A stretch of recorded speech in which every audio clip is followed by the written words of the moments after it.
ठीक है, तो चलिए आज हम लोग जो है ना देखेंगे 8.1 का अंतिम प्रश्न।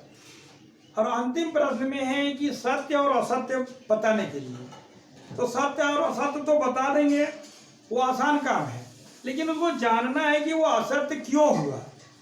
तो वो कहता क्या है, क्वेश्चन में ये कहता है कि बताइए कि निम्नलिखित कथन सत्य है या असत्य है। क्वेश्चन मैंने पहले लिख दिया हूं, ठीक है। कारण सहित अपने उत्तर की पुष्टि कीजिए।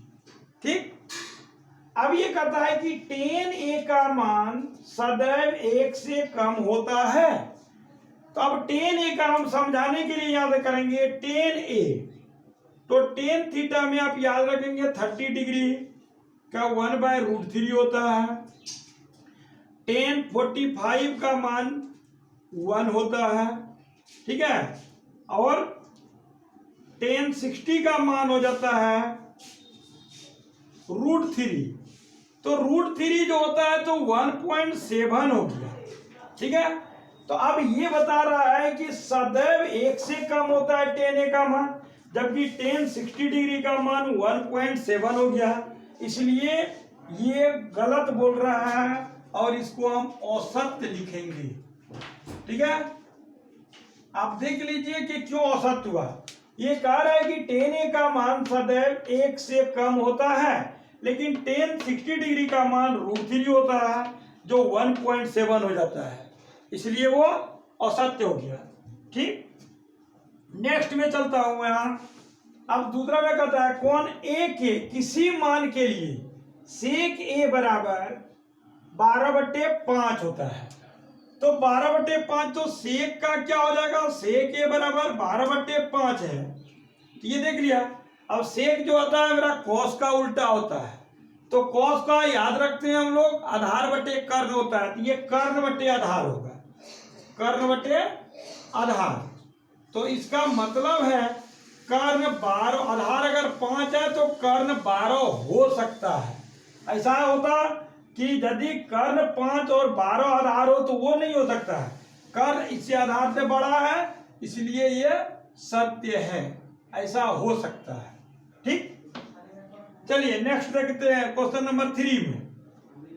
कॉस ए कोण ए के कॉसेकेंट के लिए प्रयुक्त एक संक्षिप्त रूप है नहीं, या कॉसेक का होता है, कॉसेक का होता है संक्षिप्त रूप। अन्यथा किताब में पीछे तरफ देखेंगे आप, इसका जो है ना कॉस ए का कोसाइन लिखा रहता है, ये ऐसा रहता है कोसाइन, ठीक है। इसलिए ये भी मेरा असत्य हुआ।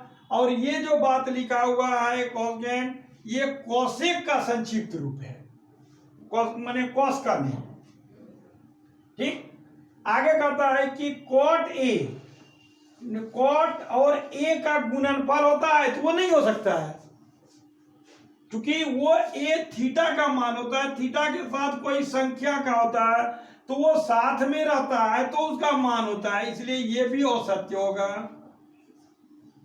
ठीक, और उसके बाद कहता है किसी भी कोण थीटा के लिए साइन थीटा बराबर 4/3 होता है।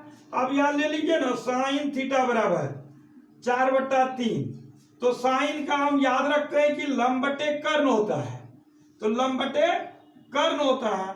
अब यह लंब 4 हो गया और 3 कर्ण होगा, जो असंभव है। किसी भी समकोण त्रिभुज में कर्ण सबसे लंबी भुजा होती है, तो यह 3 हो रहा है और लंब बड़ा हो रहा है, इसलिए ये भी असत्य होगा। इसका मतलब है कि सिर्फ 2 नंबर ही सत्य है। असत्य लिखे नहीं, यह सत्य नहीं, असत्य है, ठीक है, सत्य नहीं है, क्योंकि 3/4 होता तो संभव था इसके जैसा, तो यहाँ तो 4/3 है, लंब 4 हो गया, कर्ण 3 हो रहा है, जो संभव नहीं है। ठीक है, तो अगले बार में मैं आप लोगों को क्या बताऊंगा कि जैसे कि अभी मैं बता रहा था कि tan थीटा का मान होता है, tan 30 डिग्री का मान √3, तो ये किताब में दिया हुआ है 8.2 के पहले हम लोगों को इसका मान याद करना है। तो मान याद करना है तो उसको हम क्या करते हैं, कि एक टेबल जो बनाना है हमको, तो उसमें 30 तो मान याद करना है, तो 30 तो आप याद नहीं कर पाएंगे। तो उसको बनाने का विधि होगा, परीक्षा में आप भूल गए तो 1 से 1.5 मिनट तक में आप बना सकते हैं उसको। ठीक है, तो नेक्स्ट वीडियो में मैं उसका स्टेप वाइज समझाता हूं और समझाऊंगा जो आप लोग कर पाएंगे। ठीक है, अगले वीडियो का इंतजार कीजिए, वही दिया जाएगा आपको। ठीक।